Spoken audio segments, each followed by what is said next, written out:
So this is the second video of two closing out the semester. So I was talking about response week 8, and again some of the challenges that we face when we're responding. There's also a video about Hurricane Katrina, and again a lot of the failures that occurred related to the response there. What happens after these events? We learn from these failures. We have an after-action review, and many of the new protocols and things that we have to do in the field are based on the failures of the past. And so the incident command system is related to failures in the past with not responding effectively. The national response framework is based on the lack of coordination and integration on the state, federal, and local level. And so you come out with the national response framework. So as you consider response, consider some of the failures, the lessons learned, and how they impact us in order to improve our ability to respond more effectively. Now, to recap, again, the final exam will cover the whole semester. A priority or a predominant amount of the test will be on the second half of the semester, but it's important to understand the core concepts from the first part of the semester. So go back to week 1, and we talked about the basic tasks of emergency preparedness, hazard and risk assessment. If you're an emergency manager, you have to understand the risks and threats and hazards that your community face. That's the baseline. Once you're able to do that, you can then be able to plan against those. So if you're in a hurricane-prone area, that is the priority. If you're in Florida, you're really not planning too much for snow. It doesn't happen, or it happens very rarely. If you're in California, clearly you're planning for earthquakes. If you're in New York City, you have a host of natural disasters to plan for. But New York City, as well as other places, but I think clearly New York City, because of the history of it, you're planning for terrorist events as well.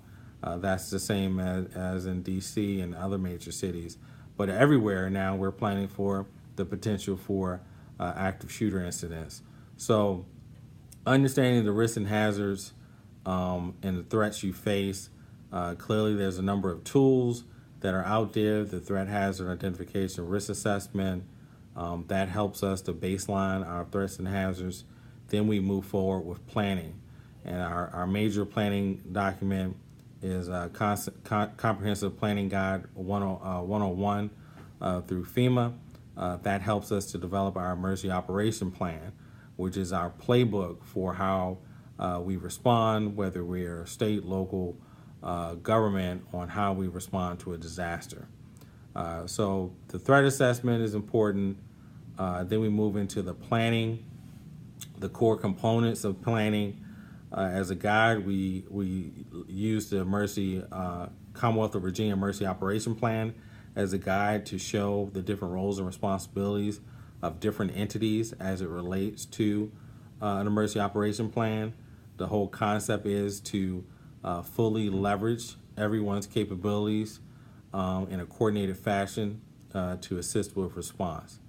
Then we talked about mitigation, and mitigation is an area that's increasing in focus given the increase in disasters. How can we make our communities more resilient and mitigate what we understand are known threats, such as flooding and more impactful weather?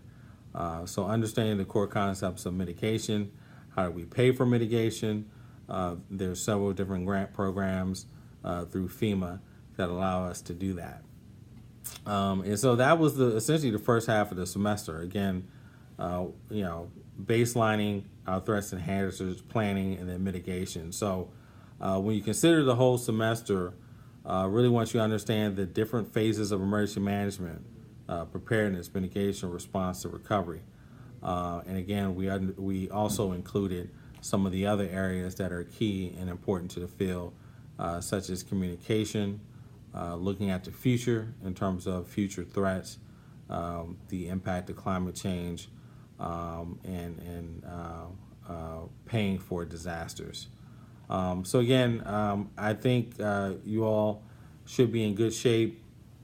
Again, it'll be, as I mentioned, the test will include short answer, multiple choice, true, false. You'll have a couple of days to complete it, and hopefully you've learned something from the course that will help you in your career, whether you pursue emergency management, public safety broadly, or some other aspect, some other career. Again, I think it's useful no matter what you do. So feel free to send me any questions. I will be updating the weights within Blackboard. I know a couple of you have asked about that.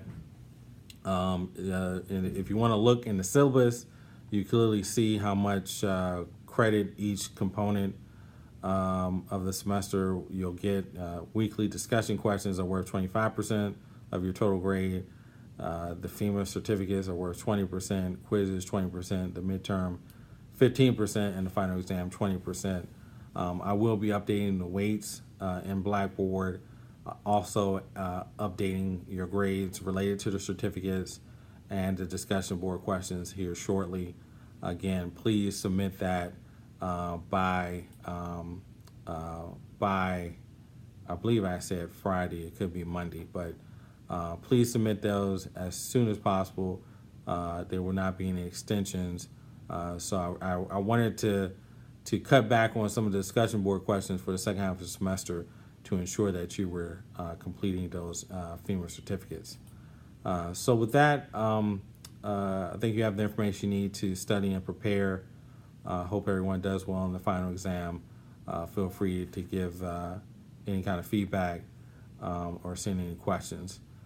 Thanks a lot, and hope you have a good rest of the day.